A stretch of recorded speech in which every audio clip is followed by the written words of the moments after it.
combien de temps pourrions-nous survivre si le Soleil disparaissait aujourd'hui?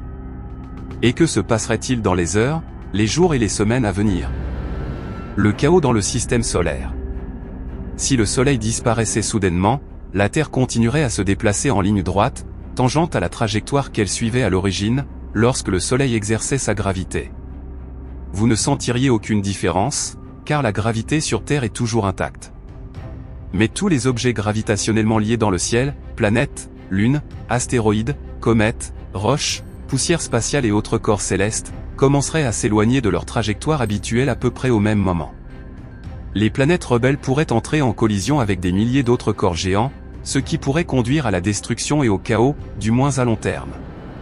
Sans notre Lune, l'inclinaison de l'axe de la Terre varierait au fil du temps. Il en résulterait l'absence de saisons, voire des saisons extrêmes. L'absence de la gravité de la Lune entraînerait la disparition de l'effet de marée. Sans l'énergie du Soleil, les courants marins cessent de circuler. Les vents s'arrêtent et donc les vagues. Sans le Soleil pour alimenter l'évaporation, la pluie finira par s'arrêter, les nuages disparaîtront et les rivières cesseront de couler. Sans oublier l'effet psychologique de la perte soudaine de l'étoile mère. C'est comme si l'on apprenait que, dans quelques jours, un astéroïde géant va entrer en collision avec la Terre et mettre fin à toute vie. Peut-on comprendre les conséquences et les réactions des gens? Une obscurité soudaine sera observée sur la Terre après quelques minutes. La température commencera à baisser, ce qui rendra la survie difficile et la photosynthèse s'arrêtera immédiatement après la disparition de la lumière du Soleil. Toutes les plantes, tous les animaux et tous les êtres humains seraient plongés dans un processus de mort en spirale, mais combien de temps cela prendrait-il? Une chronologie possible du processus de mort. Première seconde après la disparition du Soleil, température plus 15 degrés. Le Soleil disparaît soudainement du ciel et ne laisse aucune trace.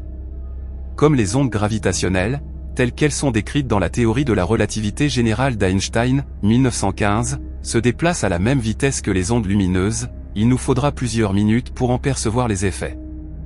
La température moyenne sur Terre est d'environ plus 15 degrés.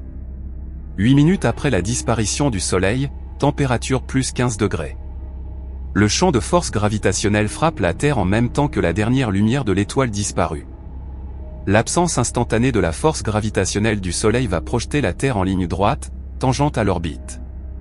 La nuit éternelle commence au même moment, mais les étoiles brillent encore, l'électricité continue de fonctionner et les villes restent éclairées pendant toute la durée du courant. Même les planètes resteront visibles pendant une courte période, car elles sont situées plus loin. Si vous vous trouvez du côté de la planète qui n'est pas tournée vers le Soleil, c'est-à-dire la nuit, la Lune s'obscurcira également car elle n'aura plus la lumière du Soleil à refléter. La température commence à baisser et la photosynthèse s'arrête immédiatement après la disparition de la lumière du Soleil. Toutes les plantes commencent à mourir et 99% de la biodiversité naturelle de la Terre disparaît. Un jour après la disparition du Soleil, température plus 10 degrés. Une fois le Soleil disparu, la température baissera de quelques degrés, comme chaque nuit. Mais notre planète a emmagasiné suffisamment de chaleur dans l'atmosphère pour nous maintenir au chaud pendant un certain temps.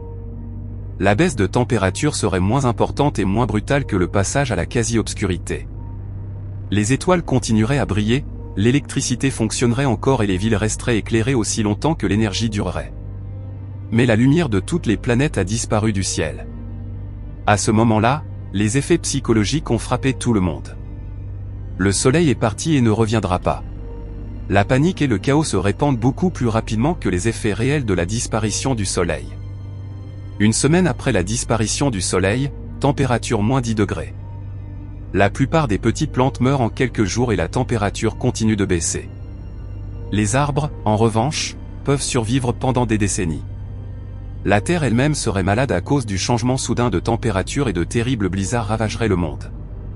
La Terre est constituée d'un noyau de fer en fusion et, au-dessus, d'un manteau de roches en fusion. Une certaine chaleur filtrerait à travers la croûte terrestre, la gardant chaude pendant un certain temps. Mais au bout d'une semaine, la température moyenne est tombée à environ moins 10 degrés Celsius. La température de moins 10 degrés Celsius est courante dans certaines régions, surtout en hiver, mais la chute de température de 25 degrés Celsius se produit sur toute la planète et les gens commencent à mourir dès les premiers jours. Certaines personnes brûleront du bois et du charbon pour se réchauffer et les habitants de l'hémisphère nord seront peut-être mieux préparés avec des vêtements chauds et d'autres équipements. Les premiers jours, il y aura beaucoup de luttes pour obtenir des choses dans les magasins, refroidissement naturel, et pour voler des fournitures afin de survivre. Une fois que les gens se seront installés dans des complexes, la principale source de main-d'œuvre sera constituée par les charognards qui braveront le froid pour obtenir davantage de provisions. Toutes les fonctions sociales ont été interrompues au cours de la première semaine. Un mois après la disparition du soleil, température moins 70 degrés. Les tempêtes finiraient par cesser, peut-être après le premier mois, et le temps deviendrait beaucoup plus stable sur l'ensemble du globe. Mais la quasi-totalité de la vie sur Terre est morte. Les océans sont recouverts d'une fine couche de glace. Les survivants doivent s'enterrer sous terre ou près des sources géothermiques au fond de l'océan. L'homme peut survivre au fond des mines, des sous-marins ou de la Station spatiale internationale. Certains lieux géothermiques comme l'Islande et Yellowstone peuvent également être habitables par l'homme pendant un peu plus longtemps. Un an après la disparition du soleil, température moins 200 degrés. Dans quelques mois, toute la surface de l'océan sera recouverte d'une épaisse couche de glace, mais il faudra encore un millier d'années pour que nos mers gèlent. Des animaux continueront à vivre dans l'eau, car la glace agit comme un isolant et le noyau de la Terre continue à produire de la chaleur. Toutes les créatures de la surface sont mortes, à l'exception de quelques grandes plantes qui peuvent stocker de l'énergie sous forme de polysaccharides, l'amidon, un mélange complexe d'amylose et d'amylopectine. Le dernier survivant du peuple souterrain est parti depuis longtemps, car l'électricité est tombée en panne et toutes les réserves ont été épuisées. 10 à 20 ans après la disparition du soleil, température moins 220 degrés. L'air se transforme en liquide, il devient suffisamment froid pour que tous les gaz présents dans l'air se condensent et forment des nuages. Il pleut, mais à la place de l'eau, il y a des gaz comme le d'hydrogène. La production d'oxygène s'est arrêtée avec la photosynthèse. L'atmosphère se fige et s'effondre sur Terre, laissant notre planète totalement exposée aux ondes de radiation nocives qui parcourent l'espace. Mais il n'y a plus personne qui puisse souffrir des radiations. Des millions d'années après la disparition de notre étoile, la température est de 240 degrés. Il y a encore une certaine forme de vie sur Terre. Les microbes vivant dans les cheminées hydrothermales des océans profonds se portent bien. Ces microbes produisent de l'énergie par chimiosynthèse, un processus indépendant du rayonnement solaire. La température se stabilise à moins 240 degrés après des millions d'années. La question qui se pose est la suivante, pourrions-nous survivre sous terre ? Quelques centaines de survivants pourraient s'enfoncer dans les mines existantes. Toutes les eaux usées doivent être recyclées, mais le problème de la pluie disparaîtra avec le soleil. La vie sous terre peut être confortable, chaude et sûre, avec une consommation d'énergie minimale. Le problème de l'énergie et de la ventilation peut être résolu à court terme. Pour survivre à la famine, d'importants dépôts de nourriture peuvent être placés dans la mine. Les champignons peuvent être cultivés assez facilement et commencent à constituer une part importante du régime alimentaire en tant qu'aliment économique. Mais il sera difficile de produire suffisamment de lumière pour les cultiver. Sans culture, la plupart des animaux de ferme sont inutiles. Les survivants se nourriront donc de champignons, de pilules vitaminées, et éventuellement, de levures cultivées en laboratoire et d'autres produits similaires pour combler leur carence alimentaire. La carence la plus évidente et la plus importante est la vitamine D, car il n'aurait plus de soleil. Important. Compte tenu de tout ce que nous avons dit, vous devez d'abord savoir que le soleil ne peut pas simplement disparaître, sans enfreindre de nombreuses lois physiques.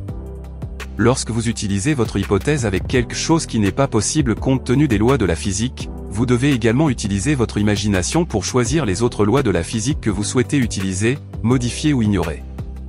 Pour que la gravité du Soleil disparaisse instantanément, il faudrait que l'énergie du Soleil disparaisse également instantanément, ce qui violerait les lois de la conservation de l'énergie. Si vous aimez, n'oubliez pas de laisser votre like et de vous abonner à la chaîne. À tous les Differnos, un grand câlin.